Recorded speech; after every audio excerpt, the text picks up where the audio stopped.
Hey, what's going on, New York Knicks fans? I'm back with another video, part of my channel, New York or Nothing. Let's dive into what happened last night with the Knicks and how they finally snapped their 9-game win streak at the hands of Chris Paul, Devin Booker, and the number 2 seed of the Western Conference, the Phoenix Suns.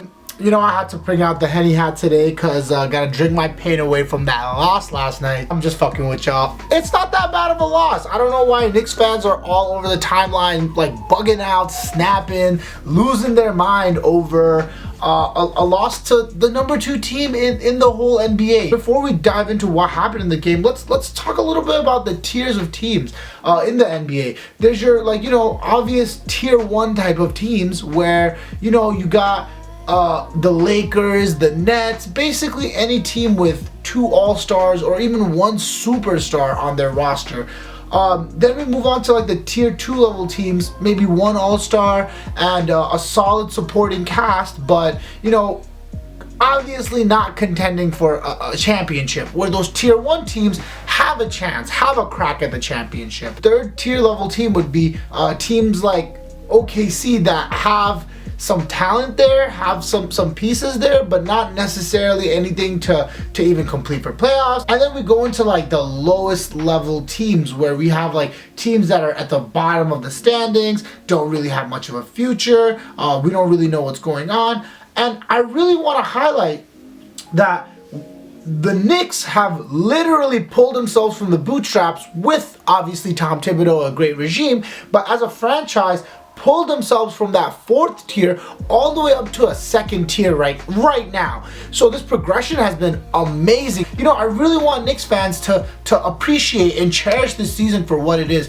You only get a season like this once every lifetime. You don't really get a season where the expectations are so low, where we're expected to win 22 games and then you come out, make a push for the 4th seed, top 6 seeds in the Eastern Conference, and possibly even avoid a play-in game.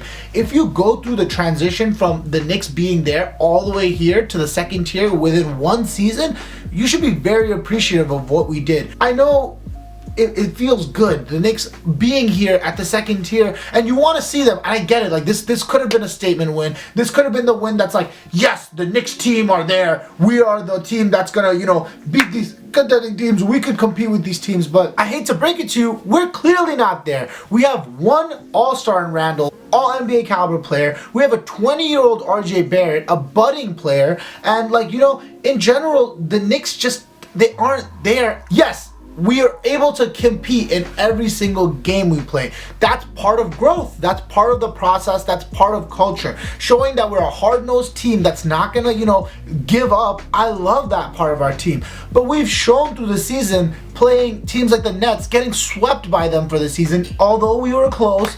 Getting swept by the Sixers, although we were close. That's 6 losses against one of the top 2, like, you know, 2 of the top 4 teams in the NBA. We beat the Jazz once and we lost once, so that makes us 1-7, and then we lost to the Suns. That makes us 1-8 against the top 4 teams in the NBA. That's expected. It's expected for us to be losing a game like this against the Suns.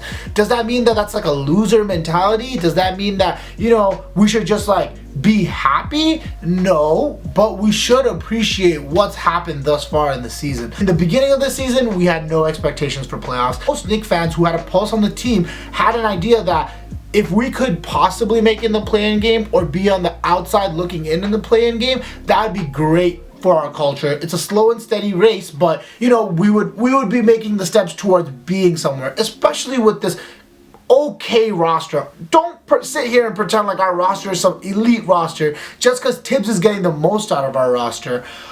We transitioned from that into something that's like, yes, we're gonna make the play-in team. Randall's playing like an all-star. Randall could make all-star. We're gonna make the play-in. We really got this.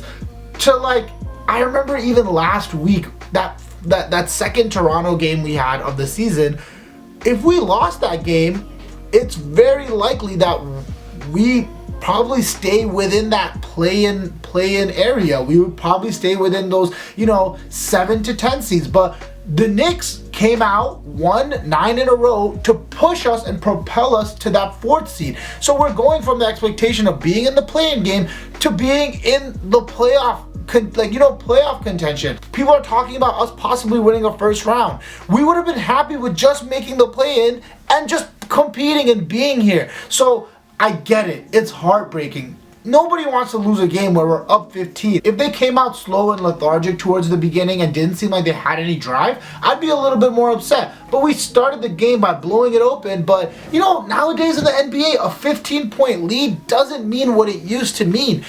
People are playing at a way higher pace. I love the energy that I'm seeing from Knicks fans who are saying, it just happens and let's move on. Like, let's get this other 9-game win streak going. We got 9 games left for the season. Let's get another 9-game win streak going. Instead of being a prisoner to the moment and just expecting everything to come to us, just sit back, relax, and appreciate what we're getting. Because other teams, the media, other players, they're seeing what we're building here. They're seeing the culture being developed. And trust me, we're making waves. We're making splashes and noises. People should be happy because we've accelerated our rebuilding process by at least 2-3 years with this year, possibly even longer.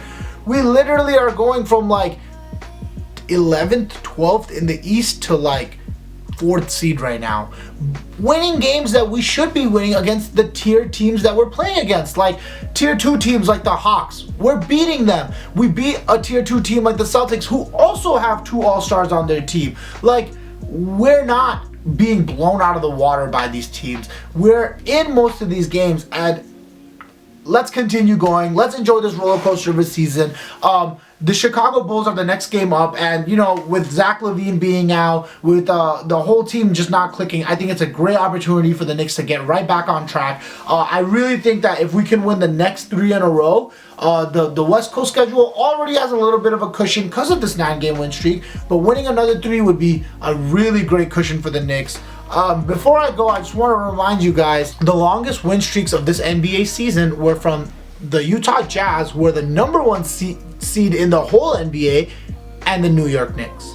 We're in great company. We've been playing like a top 5 team all together in the last 15 games. We lost against the Suns, who are a top 5 defense, top 5 offense. Learning experience. There's no such thing as losses now. It's just learning experiences. Also, for my pessimistic Knicks fans, I want you guys to remember that the Hawks also lost last night. So the Knicks are still secured in the 4th seed for now. That season sweep against the Hawks is going to have a lot of implications for playoffs. Like I said, those are the games that we are expecting to win and should be winning. Really hope that you guys aren't devastated by this loss, and I would love to hear what you guys thought about this loss in the comments down below. Make sure you guys are talking about what you think went wrong, what you think went well, and how you guys feel about this season overall. I also want to hear what you guys will think will go down in the next few games against the Bulls, the Rockets, the Grizzlies. Do you guys think we could go 3 in a row, or do you guys think we're going to end up dropping a game or 2 against these 3 teams, an easier part of our schedule before we jump into the West Coast? Always love. Make sure you guys like, comment, and subscribe. It's been great talking to you guys. Love it. Love everything that we've been seeing from New York sports in general. See you guys in the next video. Peace.